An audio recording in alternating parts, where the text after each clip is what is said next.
Welcome, welcome. I was working on getting started with another product backlog, and I really love there's something very, very cool about product backlogs that are truly product backlogs, not just backlog full of some myriad of tasks and ideas from the business and how it can get its needs met. But product backlogs that describe a product, like we're really going to sit down and build something for a consumer, and it's just very cool.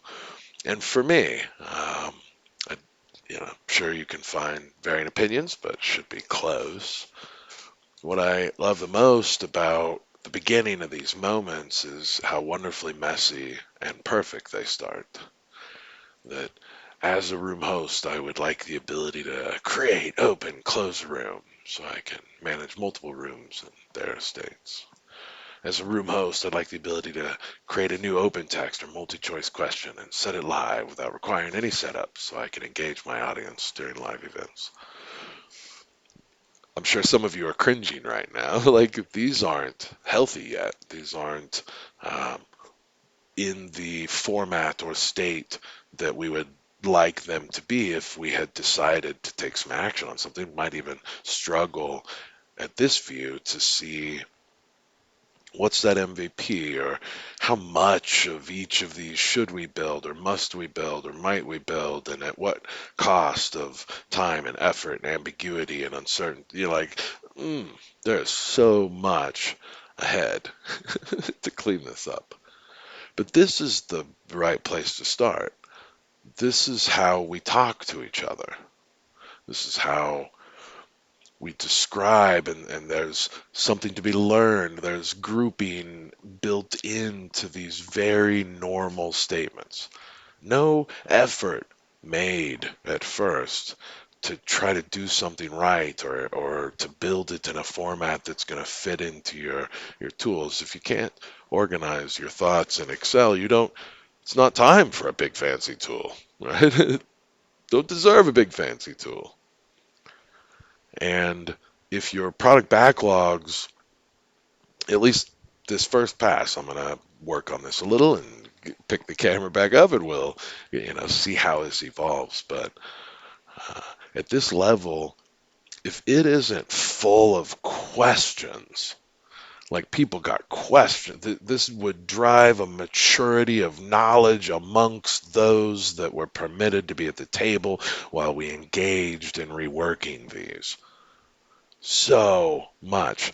This is written in a problem, challenge, opportunity domain language. It's very human. We're avoiding the implementation. We don't know anything on how this will all go.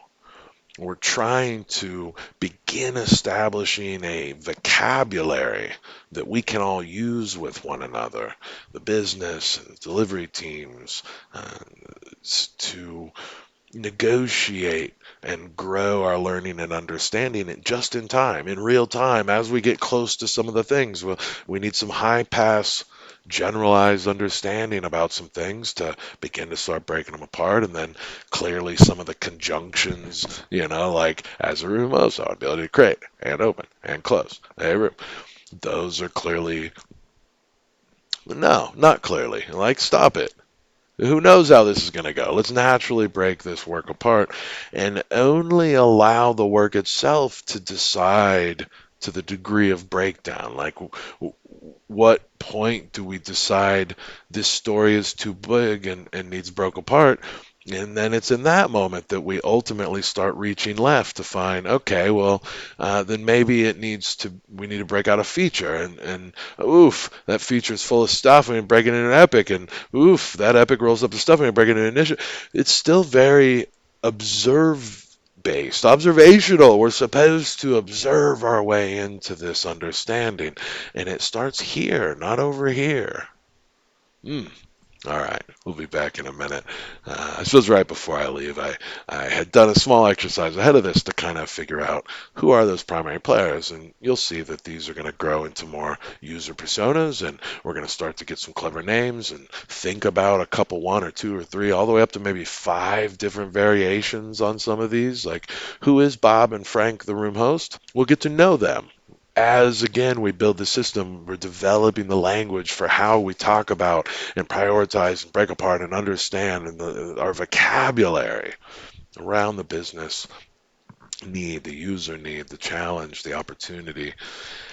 And then way later, maybe for some of this, maybe way later, we'll begin to dip into relieving some of the awkward pressure of unanswered questions and begin the journey of adding more and more detail to some of these, only to the degree that it is helpful to its successful delivery and quality and predictability. All right, I'll be back. But don't get too fast. This is where it starts. I want to create this special kind of link so big room screens can play along. Ah, what did you mean by this? When does this happen? Like it's supposed to be a placeholder for a future conversation instead of conversations and natural decomposition through observation. I'll be back. High five. Da-da-doo-doo. Bottom. Welcome back. All right. So here's what we were just looking at, and I'm gonna go ahead and remove some of these blank lines so we can do a little math here. It's about 16 of these. Taking a second pass and kind of, I don't know, taking it to the next level in preparation for the right folks at the right time to apply additional pressure towards, sizing some things and breaking them apart, maybe breaking it down even further. Um, Mostly just removed a lot of the conjunctions and allowed the process to do what it is good at. So not only were, kind of the obvious stories broke apart, but the so that really started to get even more intimate, and we were able to really look at, okay, when we're creating a live room, we have these three features in our kind of original statement. But now that we've organized it a little and we can kind of point at it and think about it in context of things that it's near, yes, I think we do want to make sure that people have an opportunity to delete a live room, something that we had missed in sort of that original conversation. All exactly what this is for.